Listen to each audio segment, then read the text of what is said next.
नमस्कार मित्रों, आप सभी का स्वागत है आपके अपने चैनल डिक्टेशन क्रिएशन में। तो मित्रों, आज जो डिक्टेशन हम लिखने जा रहे हैं उसकी गति 100 शब्द प्रति मिनट और शब्द सीमा 500 है। वीडियो स्टार्ट करने से पहले एक बात, यदि आपको वीडियो में कोई भी परेशानी हो तो आप हमें कमेंट में लिखकर ज़रूर साझा करें। वीडियो स्टार्ट होगी 5 सेकंड बाद।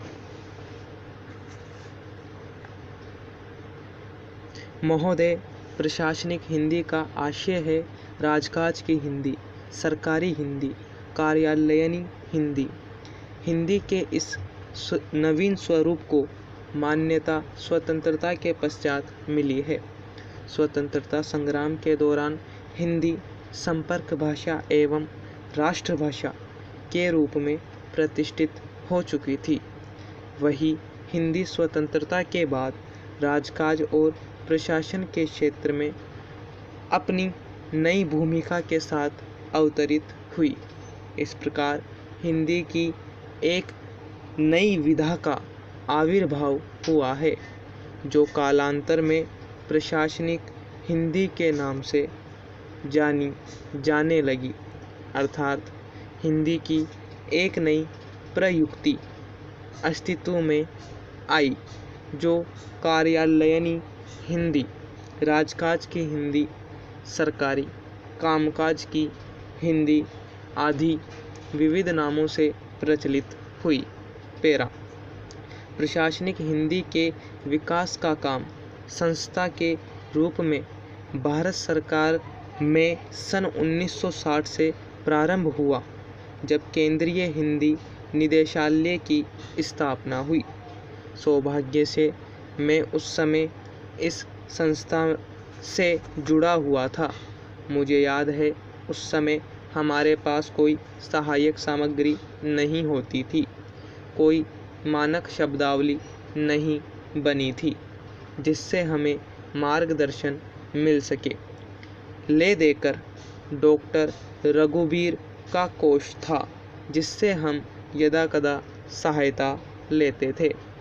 हमें प्रशासन से संबंधित अनुवाद कार्य के लिए स्वतः ही कुछ नियमों का निर्माण करना पड़ा था।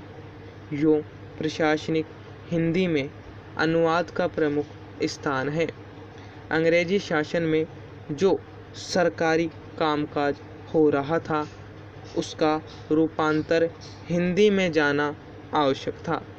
प्रारंभिक स्थिति में अनुवाद कार्य में लगे हुए व्यक्तियों के सामने एक ही आदर्श होता था कि अंग्रेजी के पाठ को सरल शब्दों में और छोटे छोटे वाक्यों में रूपांतरित किया जाए, ताकि वह आम आदमी की समझ में आ जाए।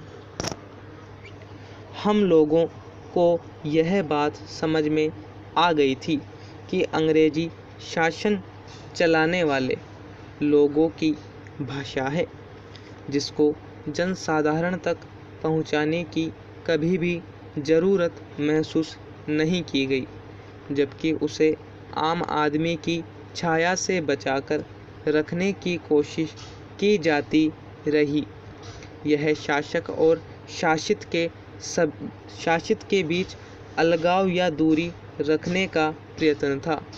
इसके विपरीत हम मानते थे कि हिंदी लोकतंत्र की भाषा है, स्वतंत्र भारत की राजभाषा है।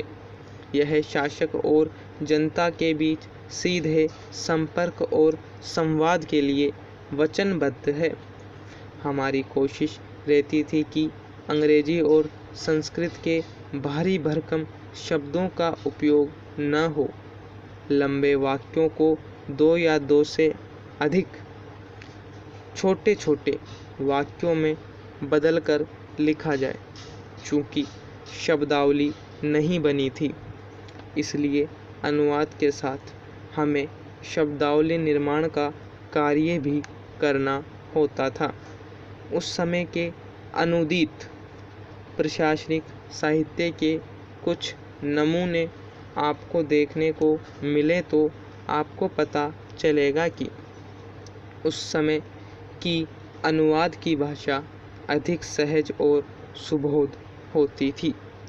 मैं तो आज भी प्रशासनिक सामग्री के इसी प्रकार किए गए सहज, सरल और बोधगम्य अनुवाद का पक्षधर हूँ।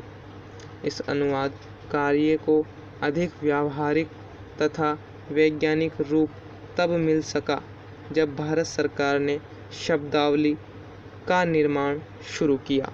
समाप्त। तो मित्रों, यदि आपको ये डिक्टेशन पसंद आए तो आप हमारे चैनल को सब्सक्राइब ज़रूर करें और बेल आइकन को भी दबाना न भूलें। मिलेंगे अगली